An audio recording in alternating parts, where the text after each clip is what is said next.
Insights of All Trades podcast. We're trying to be eco-friendly. We're trying to maximize agricultural production on the smallest footprint of land that we can, while still feeding the 7.5 billion and growing. Yeah, wow. You know, it's poised to grow another, 3 billion probably, according to UN demographers, Yeah. in just the next 30 years. So here's another rabbit hole we can go down. I heard, Great. just, eavesdropping, overheard a conversation the other day in formation. You were talking to somebody about the Earth's carrying capacity. Yes. And where you think things are going from there. Right. So where do you think we top out at as far as human population?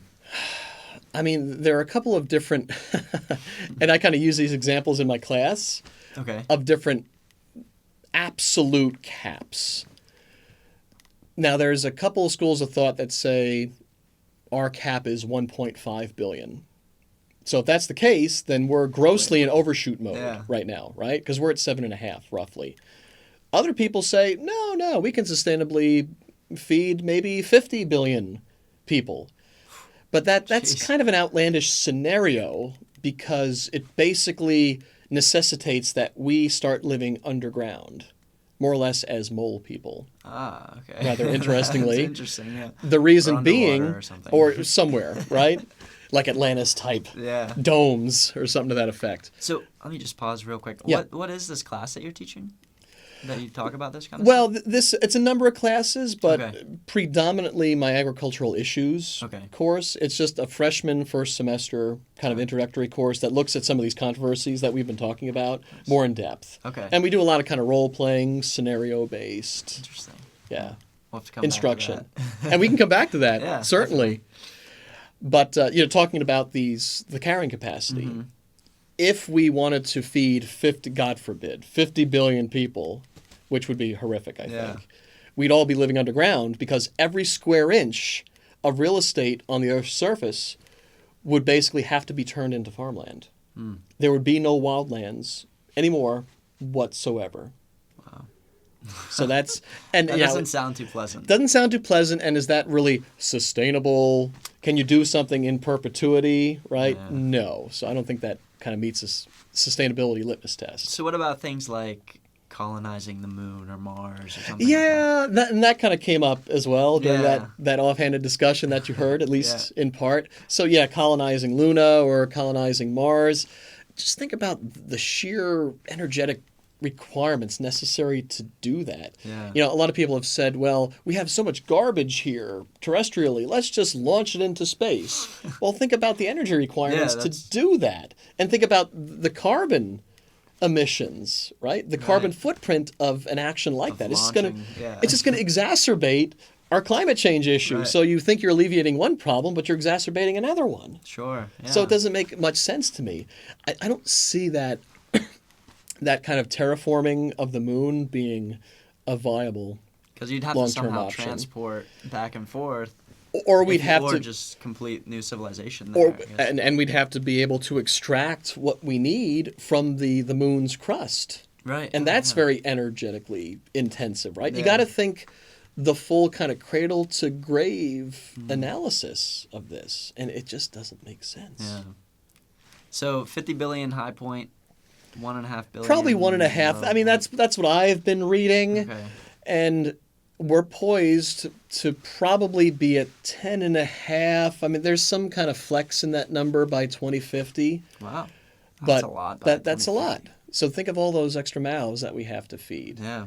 And especially the fact that they want to eat like we do. Most of that growth is going to be in the developing world, right?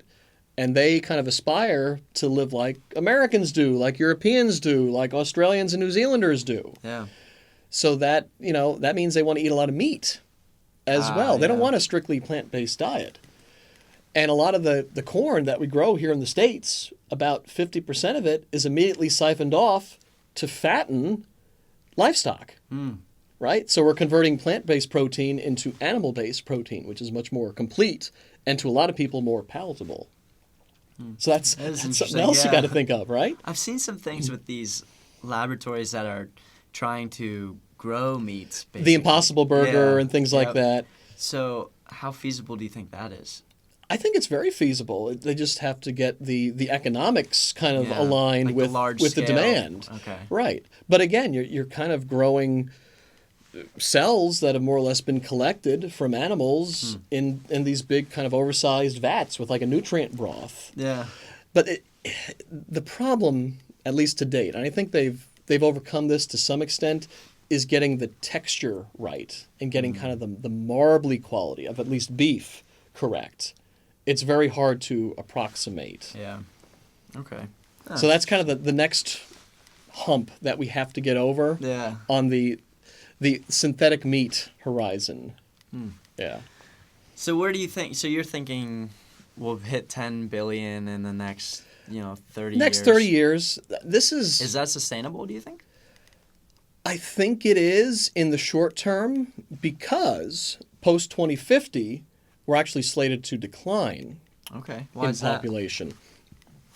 A number of things. So most of it is due to the fact that deaths are going to grossly exceed births at that point because people just won't be having as many children. We're going to be below replacement level.